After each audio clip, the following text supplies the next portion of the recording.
I am just going to acknowledge the lands that we live, work, and play upon, whether you are on Treaty 7 or Treaty 6 at the moment or not. We ask that you take a moment to acknowledge this beautiful country and the lands that belong to the Treaty 7 Confederacy, Blackfoot Confederacy, Siksika, Kainai, Piikani, the Tsuut'ina, the Stoney Nakoda Nations, and the Métis Nation Region 3. And for those in the Edmonton area, we acknowledge the traditional lands of the Treaty 6 territory of the Cree, Dene, Blackfoot, Saulteaux, Nakota Sioux, as well as the Métis. And again, if you are on another territory, please take a moment to acknowledge the traditional unceded territories you're upon. So I'm going to turn it over to Cody, who is joining us from Edmonton as a volunteer to help introduce the rainforest. Thanks, Bridget. It's funny, that was really the only piece that I was super comfortable with, but thanks for having me. It's quite all right. I just, for everyone's edification, I guess, I sit on the Technology Alberta committee, a committee for inclusivity and inclusivity. Happy to be here. I work for Shandos Construction. We're a B Corp, and happy to be a part of the Rainforest and Technology Alberta. As you can see, these are some ways to reach Rainforest hashtag and at Rainforest AB, and then for the Edmontonians, the ag piece as well. And yeah, I am here just I'm excited to listen to Mike. There's some connections personally that I'd like to hear about, and excited for that, and happy to be here representing Edmonton and Northern Alberta. Great. I'll just play the rainforest video quick, but Cody, please do join us another week and share your land acknowledgement with us. Oh, everybody. Sure. Happy to anytime. And I was just mostly playing with you, Bridget. I know. I'm so sorry. I would have loved to have passed that duty on this week. So next time we'll play the video here. What does it take to realize an idea or for a seed to sprout? At Rainforest Alberta, we know the answer is rooted in trust. Traditionally, Albertans have cultivated their ideas in established systems. Inputs that don't fit these systems are weeded out. Opportunities for growth are missed. But now, Albertans want a dynamic landscape that can evolve organically, like a rainforest. At Rainforest Alberta, we believe a culture of trust is the fertile soil where ideas grow. Our budding innovation ecosystem is a network of relationships pulling each other up as they push forward in their own field. Trust breaks down barriers. An open, inclusive network increases collaborative innovation. Successful breakthroughs inspire new ideas. A cycle begins. Rainforest Alberta is a movement to amplify trust by cultivating honesty, inclusion, and accountability. How? Our social contract holds us accountable to demonstrate trust across the province. We meet to have honest conversations around collaboration. This leads to more inclusive spaces for everyone to fearlessly build new ideas together. By raising the standard of trust, Alberta's ideas, talent, and resources can be evergreen. Visit rainforestab.ca to sign the social contract and start growing together.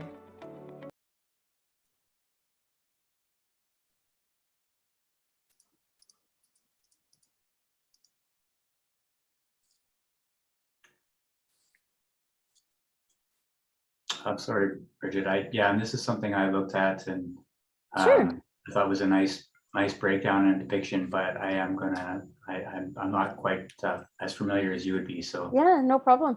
Yeah, so within the rainforest, for those of you who are new to the community, we use these 6 pillars to guide our conversations and our actions. They are not equally weighted. Culture obviously being the heaviest, well, maybe not so obviously being the heaviest weighted. It's one that we really focus on, is building a culture of trust here in the rainforest. These pillars are measured each year through the scorecard assessment. So for those of you in Edmonton, the Edmonton scorecard assessment is open right now for you to fill out. It's a kind of in a survey format. So if someone from the steering committee there is around, if you could throw that link in the chat, or we'll find it. Calgary's is getting a bit of an overhaul right now by some survey experts and diversity, equity, and inclusion experts. So we'll have that to you hopefully before the end of the year or very early next year to assess 2021. So yeah, we are all about engaged activity. So today is all about taking part and sharing, being part of the conversation. So we'll get into that shortly, Cody. And if you want to speak to this one, you're welcome to. All right, thank you. So certainly tips to making the most of meetings. Certainly introduce, it's all about, not all about, but inclusivity, as Bridget mentioned, and networking and getting to know other people, respect and getting to know their businesses, of course. Connect through individuals through DMs, put your camera on. It's nice, when you're speaking, when you're engaging with people, to see their reactions. It's part of the difficult nuance of virtual meetings, is not seeing everyone's reactions when their cameras are turned off. So it's nice to have that feedback. Ask questions for sure. Learning is a big part of these meetings, and continue to connect Rainforest Slack workspace. Check out the lunch notes at hashtag lunch notes for today's overview of today's chat. And apparently the recordings are posted on YouTube, which is a nice feature. Yeah, thanks, Cody. That's great. As long as Mike's okay with us posting after, just let us know, Mike, if you're not. And then finally, we'll just end on this slide. We've been kind of highlighting one of the social contract values each week, so that we can really reflect on what it means to us, both within this hour and in our daily work.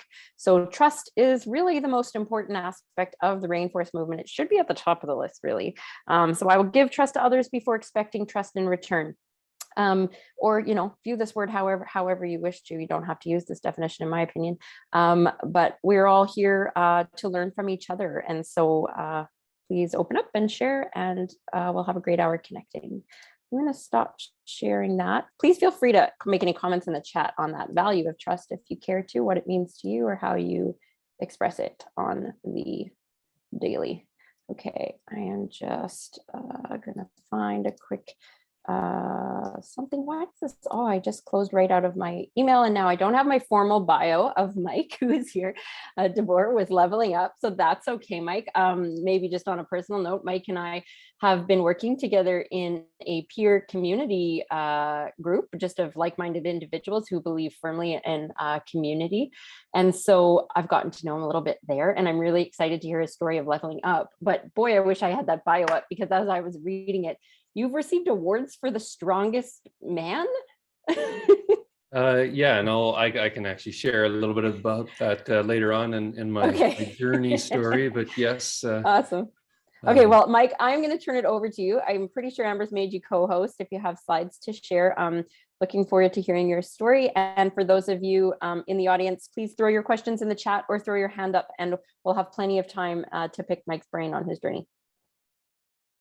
Excellent. Thanks, Bridget. Appreciate the intro, and yeah, I'll unpack some of that strongman stuff here a little bit. You're seeing my my title slide, and as you can tell from the background behind me versus the title slide, we're working on messaging, and I think that's part of any good startup, is you're always trying to figure out how to best communicate your value proposition. So yeah, I really privileged. Thanks everybody for having me here today to talk about leveling up and mostly the journey that brought us to where we are today, and hopefully where we'll continue to go. So yeah, Leveling Up is the mentor marketplace for motivated creatives. As a quick intro, like Bridget mentioned, I am a strongman or former strongman competitor. I was titled Alberta's Strongest Man and Western Canada's Strongest Man, which really doesn't pay as well as you think it might. And most everybody just wants you to help them move their piano. So yeah, I've also 20 plus years in the Calgary energy industry. My co-founders aren't with me here today, but one of them is my wife, Julie. She is a professional artist, which makes a lot of sense with what we're doing with Leveling Up these days. As well, my other co-founder, Victor, is an AI expert. One of his claims to fame is he was involved with the Canadarm project. That's the one that's now mounted on the International Space Station. And then there's another 9 people on our internal team currently. I think I saw 1 or 2 of them in the audience here today. So, okay, so what is leveling up? In an era of disconnection, Leveling Up is the only online global community for motivated and beyond beginner creatives. And we provide personal, meaningful, and very importantly, interactive connections with master mentors and peers for artists seeking to develop and pursue their gifts in true community. So there's the what is it? What does it look like? Essentially, we create a mentorship marketplace where our artists come and they pick their choice of master artist mentor. And these are truly the rock stars of the painting world are our master mentors. The artists join a curated small group. And then one of our big things is that we provide an algorithm-enabled exceptional experience. Lots of really buzzwordy stuff there. What that means is we're essentially a services marketplace. And the problem with services marketplace at global scale is quality control. In our case, because all of the interactions happen in the digital space, we can use the robots to monitor how it's going. And so we use AI, and it tells us things like we have a speaker word distribution algorithm that tells us in these groups how much time each person is talking. And we're looking to make sure nobody's been marginalized. We're looking to make sure that the master artist, actually what we found is there's this magic range. If the master speaks for less than 40% of the time in the monthly 2-hour session of this group, if they speak less than 40% of the time, the group says things like, well, I thought I was supposed to be there with a master, like that was some sort of meetup group. I didn't really learn anything. And then if the master speaks for more than 50% of the time, most of the time the groups say, oh, well, that could have been pre-recorded. I thought this was supposed to be interactive. So what we're looking for is this sweet spot where the master is talking between 40 and 50%. So that's just one of our dashboard lights that we will use to provide AI assisted mentoring to our experts and quality control. Anyways, what I'd like to do is give you a real quick tour of the Leveling Up experience. I'll play this video. Hopefully this works. Joining a Leveling Up mastermind group is a choice to make your artistic dreams a reality. Only at Leveling Up can you get personal feedback from a world-class master, an authentic connection with artists just like you. While mastermind groups all follow a similar monthly rhythm, every group is as unique as the artists in it. It's the people that are in the group that are just so like-minded, so supportive and positive. Your monthly session with your master begins with warm connection. Your navigator will introduce any new members, and you'll spend a few minutes celebrating the achievements of your fellow members.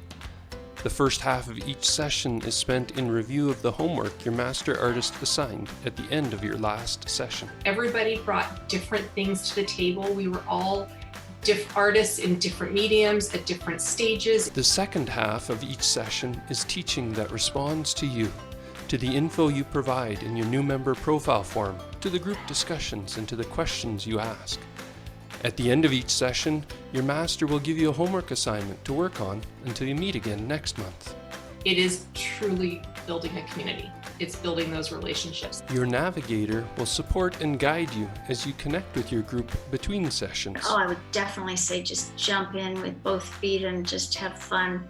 And you just never know. It's just fantastic. I love it. Make your artistic dreams a reality.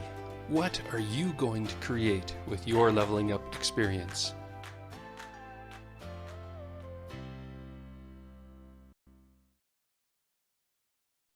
So we have members all over the world. We launched in September 2020, so that's 14 months ago now. In 14 months, we've grown to a global presence. In fact, our community currently, I updated these stats today, we've got 295 artist memberships, 45 master artists on the platform, As you heard in that little video, each group has what we call a navigator. That's a facilitator that's curating community. We've got 32 of those on the platform. And total count on our Leveling Up internal team is 13 people. We got this vibrant, fun community. The story here today is about how it's going, and I want to chat a bit about the journey. What you'll see here is Leveling Up started in leadership land, I like to call it. Our initial target customer was the mid-career corporate manager, and we were teaching them leadership skills. We pivoted, and I'll get into that a bit, last September, and started serving the creatives market. And everybody loves to see a curve going hard up and to the right. And yeah, that's what we've experienced since then. Fantastic growth. Yeah, lots of great metrics here. This is just pulled out of my pitch deck to make today a little easier for my presentation. Let's see here. So the journey, as Bridget mentioned, I was a strongman. After 20 years in corporate land, I decided I wanted to do something a little different with my one and only life. I was a project manager, engineer, senior executive in oil and gas, and decided, it's time for me to do something a little bit different. And I started trying to figure what that was. Another journey I had been on in my grade 12 year of high school, our school had a weightlifting gym, and I got bit by the iron bug, as you call it. I really enjoyed lifting weights, and for the first bit, I thought I would give Arnold a run for his money. As I'm sure you'll know, Arnold and I eventually agreed that I was no threat to his title. But like for 20 years, I was this very unaccomplished, very dedicated, very solo weightlifter. Randomly, age 37, I must have watched the wrong TV show, because I got into my head, I wanted to try out the sport of strongman. Didn't know how to do that. So I Googled it and found this local group that trained strongman, and I joined them. So age 37, I start my strongman career. And for the first time in my lifting history, I was lifting with a group of peers and had this community of friends and was getting feedback from experts. 2 years after joining this group, I win the title Alberta's Strongest Man. 2 years later, Western Canada's Strongest Man. Like I said, it doesn't really pay the bills, but it's a lot of fun in photos. And so I looked at this journey, and I looked at saying, okay, I want to do something different with my one and only life. And I realized that as a leader growing through my career, I had metaphorically been doing curls in front of the mirror all by myself. I've been trying to become the best leader I could all by myself. I said, well, wait a sec. I was solo lifting and not getting anywhere. And once I added community and experts, it changed things. So I launched Leveling Up with the idea to help other leaders like myself grow in their leadership skills. So launching into that journey, we were Zoom before Zoom was cool. Everything was online and virtual, and doing lots of, all the startup stuff, customer discovery, and trying to find out product market fit, and launching a bare bones website. And so this all started December 2018, and it was going reasonably well. In December 2019, we decided that as a big sort of marketing event, we were going to organize our first annual interactive online e-summit. So this was December 2019 that we decided to organize this. And if you think through the dates, that was when COVID was first starting to show up in China. And so we spent from December through to May designing an online platform and figuring out a way to have this multiple meeting rooms, like a conference type experience online.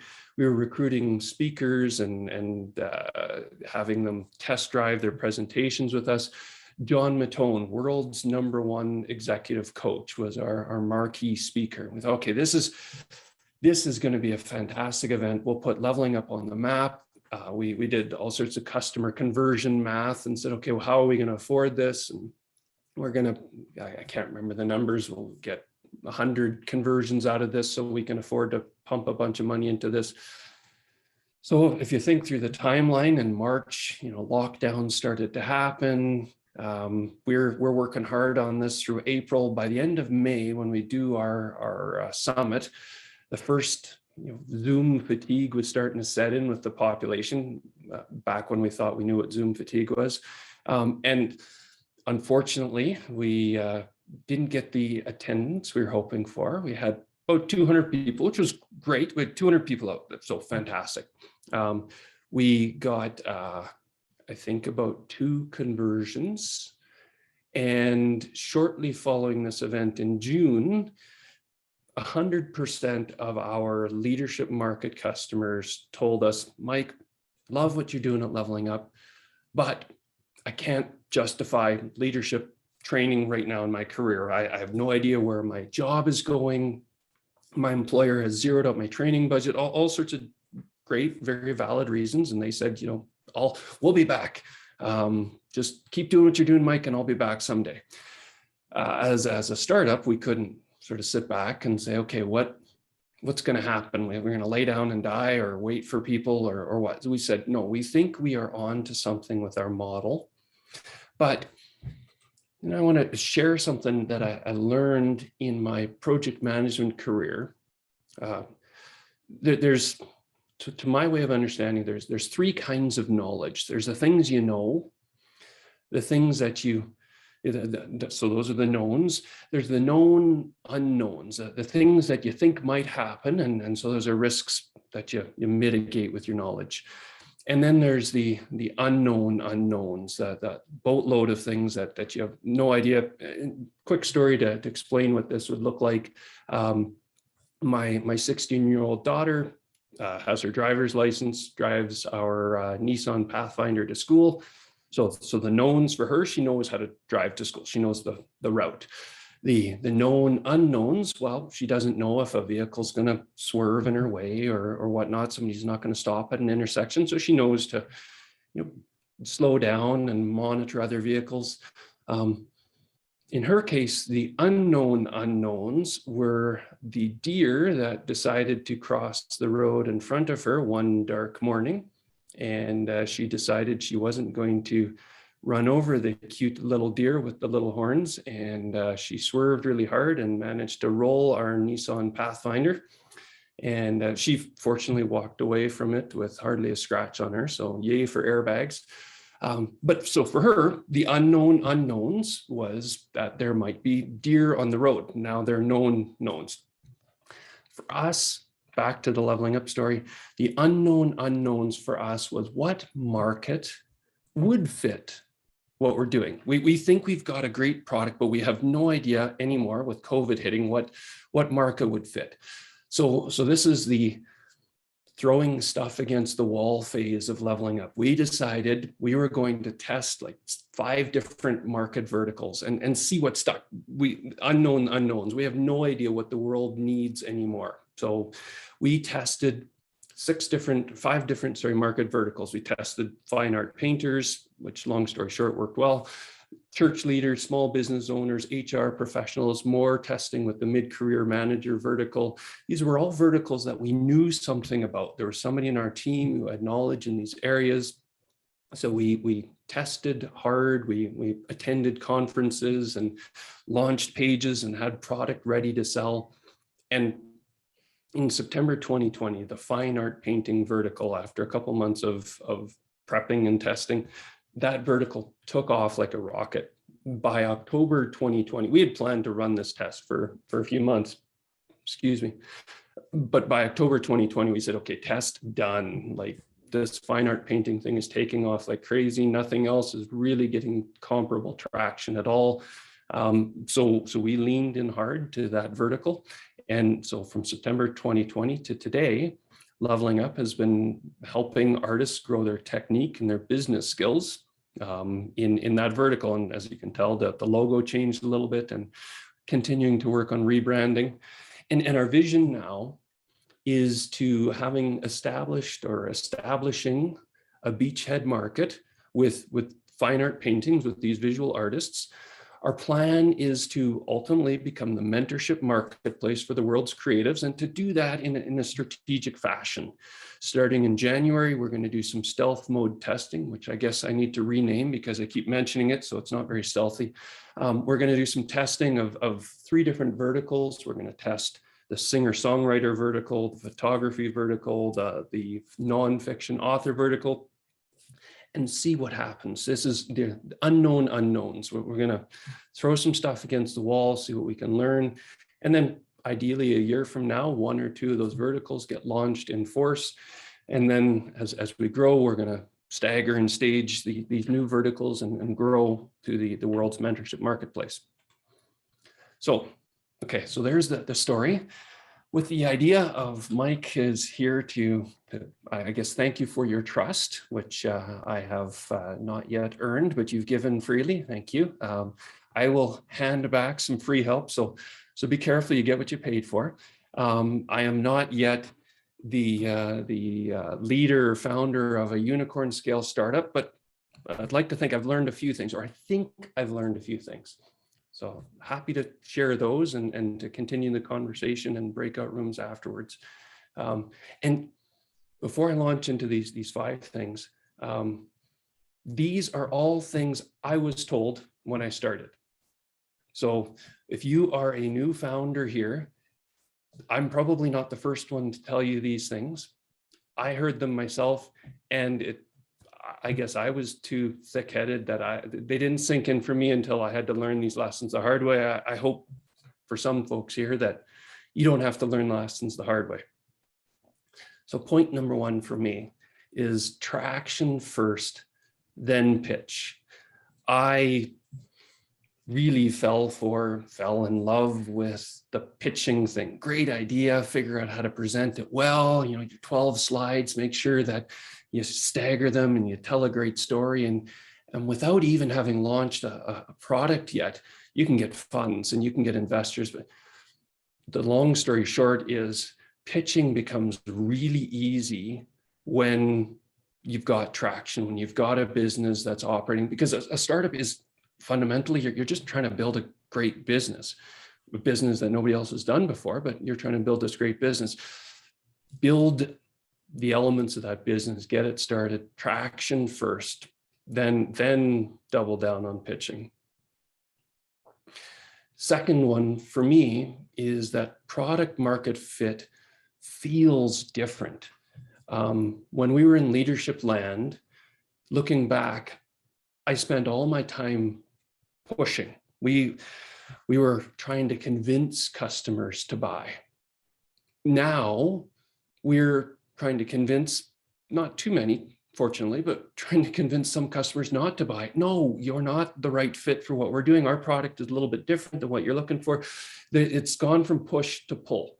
And that, as the founder operating the business, all of a sudden you feel the difference. You feel how the marketplace is responding. So you will know when you have product market fit, because all of a sudden it will feel different.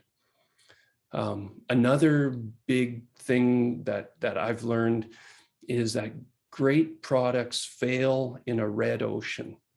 If you're not familiar with the term red ocean, blue ocean, red ocean is where all the sharks are. The water is bloody because all the competition's there. And blue ocean is where there's little competition and it's brand new opportunity.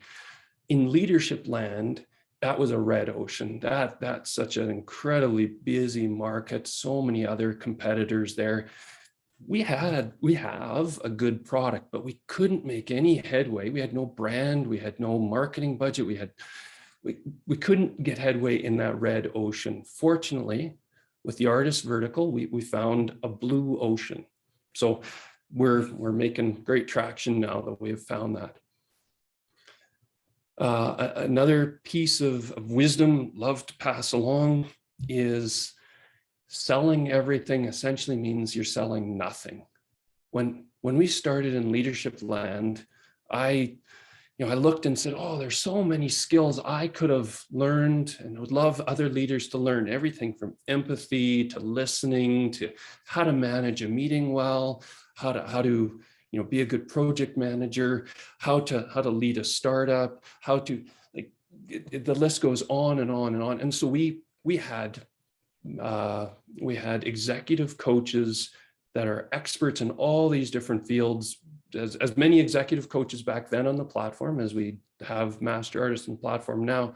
And we couldn't, our customers didn't know what we were selling. We were selling everything. So we sold nothing. We couldn't, niche down and find our customers. So the key here is niche. Be focused, be narrow, sell one narrow thing and perfect that. And fortunately, with our fine art painting vertical, focusing really hard on just that vertical has really helped for us.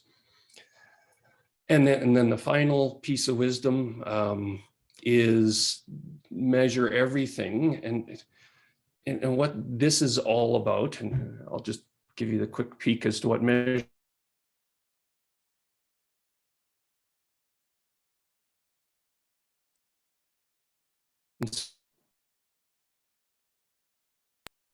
Mike's freezing up for me. Anyone else? No, I'm here. Yeah, he froze there for a bit. He's still frozen. He is Yeah, he's still frozen. frozen. It's very still. He is. Oh, and we lost him entirely. Okay, that's all right. Awesome advice and right in the middle, but that's okay. We'll just wait for, oh, he's hopping back on now. While Mike does jump back on, not to completely derail the conversation, Amber's going to throw some links in the chat for People's Choice Awards for the Libby Podcast Awards being held tomorrow. We're going to be closing those People's Choice categories in about an hour's time. So please fill out who you'd like to vote for People's Choice guest and host on the Libby podcast. And I think we've lost Mike again. So what we might do on that note is we'll head into some breakout room. Oh, are you there? You're there, Mike. You're back. You're on mute though. There we go. I'm back. Okay, we lost you, but there you are. Sorry. And I'm almost done. So shall I just sort of keep going, please. finish out this class a little bit? So, Sure. So you're seeing my free help with graph slide. So yeah, the key here is not just to graph everything, but to always be looking for trends. An example of what we have done with this data. So we decided a few months ago that we were going to launch some beginner level courses. So our normal stuff is not beginner level, it's for the beyond beginner, and it's not courses, it's interactive mentoring. But we thought, hey, as a top of funnel, maybe it'll work well to have beginner level courses, and that'll get eyeballs on us. And so we launched these. And after a few months of doing them, they were going okay. But when we looked at the data, they actually didn't feed a single new customer into our platform. People would buy, the people who are existing customers would buy them, but they weren't funneling new customers in. So we had to take something that was working well, like it wasn't losing money, it was making us some money, but we said, no, can't do it anymore. It's not doing the thing that we wanted it to do. So measured that data, acted on the data, the trend, it wasn't doing the thing we wanted it to do, so we abandoned it. And so, okay, so that's me. As you saw earlier, this is one of our members, Jane Love Elliott. Jane lives in Dubai. Jane has been a member in as many as 5 groups at the same time. So there goes your starving artist myth. She's paying for 5 $99 per month memberships at the same time. And actually 15% of our community pays for multiple memberships. So there goes your starving artist myth. So as founders, don't believe the myths either.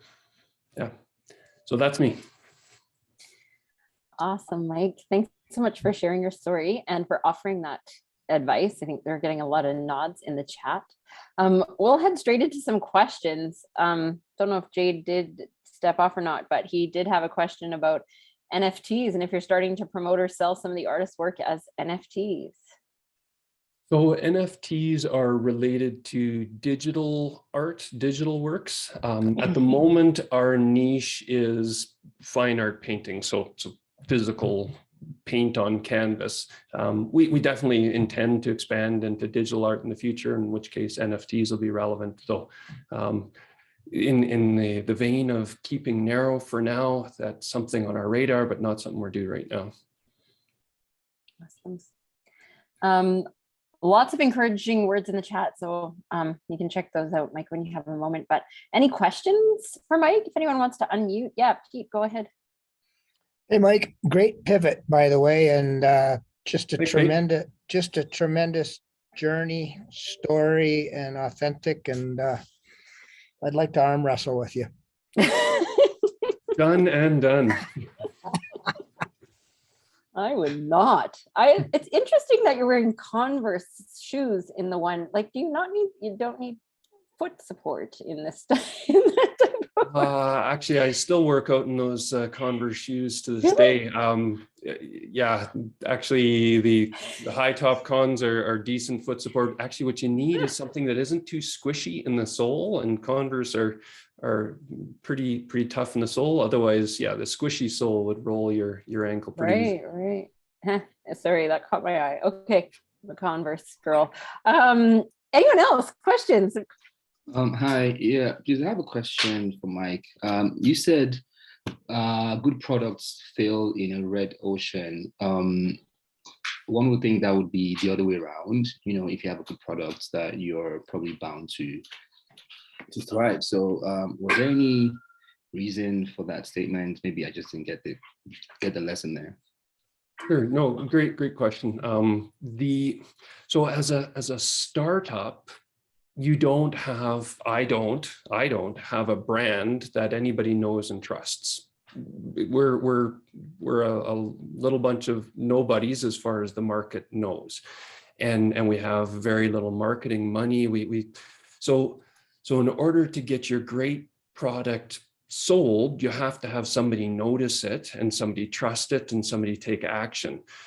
Eventually, good products will win in a red ocean, but that is only on the back of a brand that's recognized and trusted, on the back of some decent marketing dollars, on the back of proven channels and channels that you're able to expand and grow. Remember, I'm one guy who's not yet built his first unicorn, so I could be totally wrong with this. But I honestly believe that if you want to be successful as a founder, trying to find success in a red ocean is going to be an incredibly hard slog. Great, thank you. Does anybody else want to comment on that? Share their experience?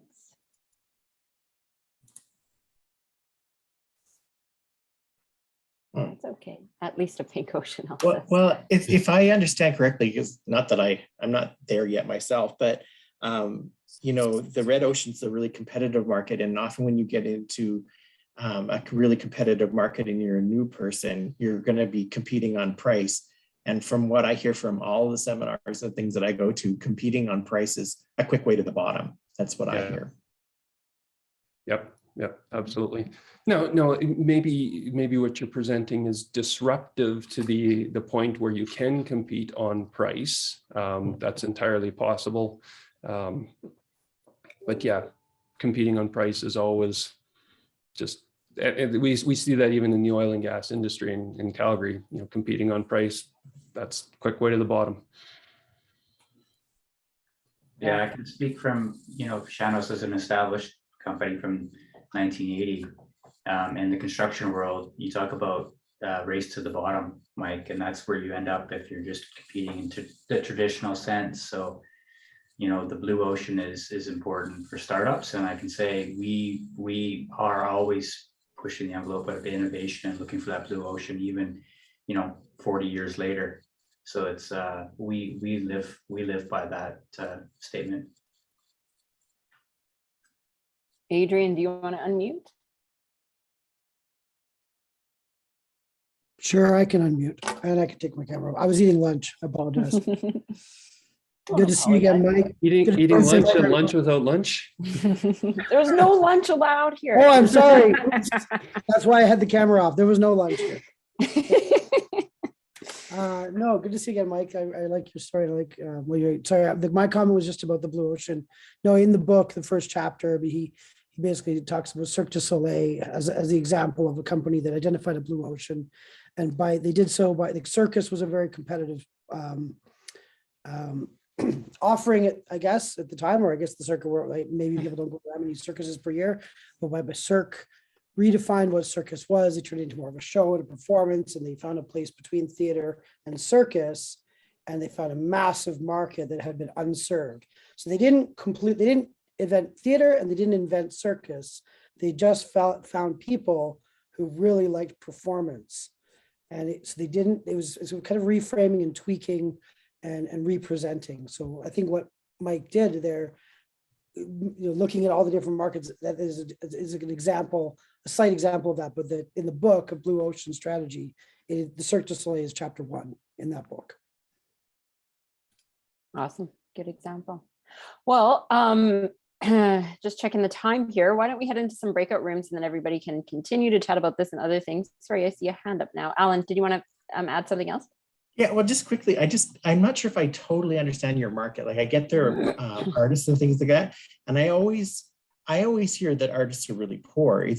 Are you usually getting artists that are kind of starting in their painting exploration, or artists that are somewhat seasoned and just wanting to go to the next level? Or I'm sort of not sure that I understood what your market was. Yeah, great question, Alan. If I could pull up my slides, but they don't want to comply here. So our market is the beyond beginner. So okay. We love Coursera and Masterclass and Udacity and YouTube because they address the beginner market. We're not intending to compete head to head with those platforms. They're doing a great job of helping beginners figure their stuff out. Our key market is once you've hit the DIY ceiling, how do you continue to progress? In the fine art painting vertical, our customers are generally 35 to 55-year-old women. 90% plus of our customers are female. Many of them are either supported by a spouse or they have other financial means, which allows them to pursue this as a serious hobby. Many of our customers are actually at the part in their journey where they want to monetize their craft. They're saying, okay, I see lots of other successful painters out there selling in galleries, selling at shows.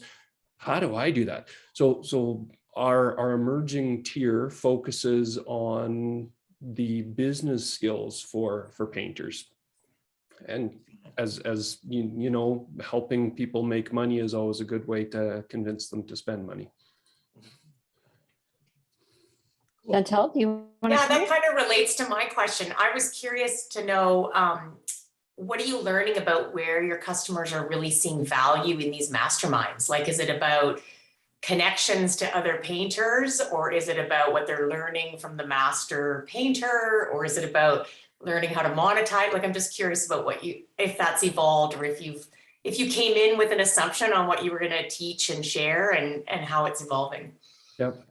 I'd have to say the biggest thing we've learned is that people don't pay for community. Our customers come for the experts. These are master artists that they idolize, that they hero worship on Instagram or whatever. And they say, oh, I get to be mentored by my idol who's in Italy and I'm here, like, wow, this is, so they come for the expert, but in their curated small group, after getting to know their members and finding out that they have found their tribe, that they stay for the community. So we have members who've been with us since September 2020 and show no signs of leaving. So what we've learned is you can't sell community, but it's what keeps at least our demographic around, and they want to have the flexibility to learn what they feel like they need to learn next. If they feel like they need to work on their technique, then we give them the flexibility to pick a master to do that. If they want to learn business skills, if they want to learn how to find my voice, if they want to learn, I paint landscapes, but I want to do portraits. So giving them the flexibility to take their journey where they want it to go. And just as a follow-up, maybe I didn't quite understand, but where does the AI technology factor in? Like, does that play into the curating of the groups at all, or is it primarily to give you feedback on, what's working in the participation in the groups? So the two ways that we use it is, one, that we provide feedback to the masters on their mentorship. Now, we've only built one element of what will eventually be a larger AI dashboard, but we want to give them feedback so they can do their mentoring as good as possible. And by doing that, we can actually lower the bar on how much mentoring or teaching skills that they need to bring with them, that we can allow them to bring, fantastic skills as a master artist, but they don't have to necessarily have lots of experience mentoring, because we can help them with that. But the other key thing that dashboard provides us is, back at home office, we can know if we have to intervene before the customers vote with their feet. And as a services marketplace, the quality control of the quality of those interactions is key to customer retention. And so if we can get ahead of problems before they are customer exits, then we can drive that customer lifetime value up. Oh, that's really interesting. Thanks, Mike.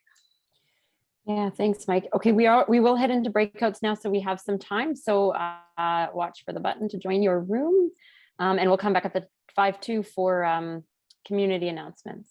Everybody, oh wow, we really lost some crew. Oh no, here they come, trickling in. Okay, so community announcements. We'll start off with a shameless plug of our own. So tomorrow is the first ever Libby Podcast Awards. Yay, Al's cheering silently. So join us tomorrow afternoon. Links in the chat there somewhere. It's going to be fun. Heiko's clapping. I'm so excited for this silent excitement. It is going to be a really fun time. So please join us. I know there are some other things happening for Innovation Week at the same time. If you can just pop in for a little bit. We'll be networking for the first half hour, then a really fun award show, and then leave it open for more networking. I'm going to just thank Ross Platel right now because I always forget to do it when he's in the room, for always helping us with Zoom, but he'll also be helping us out with that tomorrow, so we can make it really unique. Silent claps everywhere. People's Choice, last chance to get your nominations in, links there. I just want to take a quick poll. If you go down to your reactions button at the bottom of the screen, December 22nd is getting pretty close to the holidays, but it is a Wednesday. And we were thinking of canceling Lunch Without Lunch that day and potentially doing an in-person, very casual gathering. So if you're interested, please hit the yes or a thumbs up. Or if you're like, no, you're crazy, that's too close to the holidays, or I'm not around, give an X. We're just kind of trying to gauge if it's worth organizing, because we do know it's close to the holidays. So we've got a few thumbs up. Is there a maybe because it's Calgary? Sorry, yes, Calgary. Is there a maybe because of like the in-person component? Yeah, that's just it, right? I know it's not comfortable for everyone, and I know it's close to the holidays, but we'll okay, well, we'll see. Amber, I think, has a link where we're gonna maybe gauge more formal interest through the link. Any other community announcements?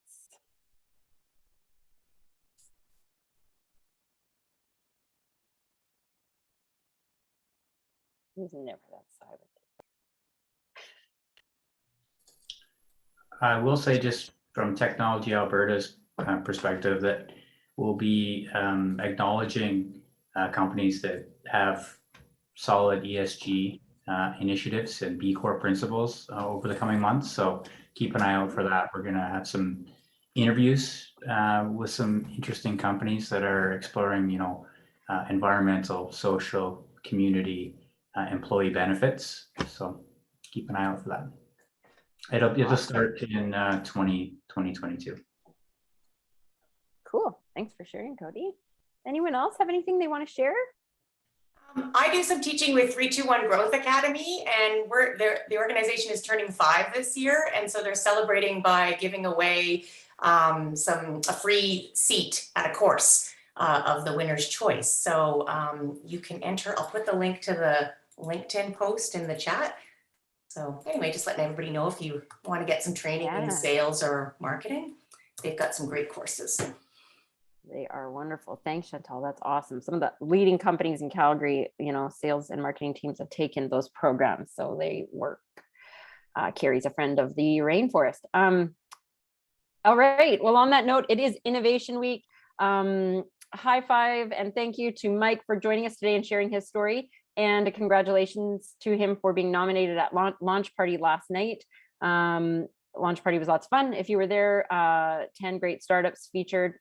And the winners' names have totally escaped me right now, but watch our social channel. It's there. Who are they? Which company won? What did they do?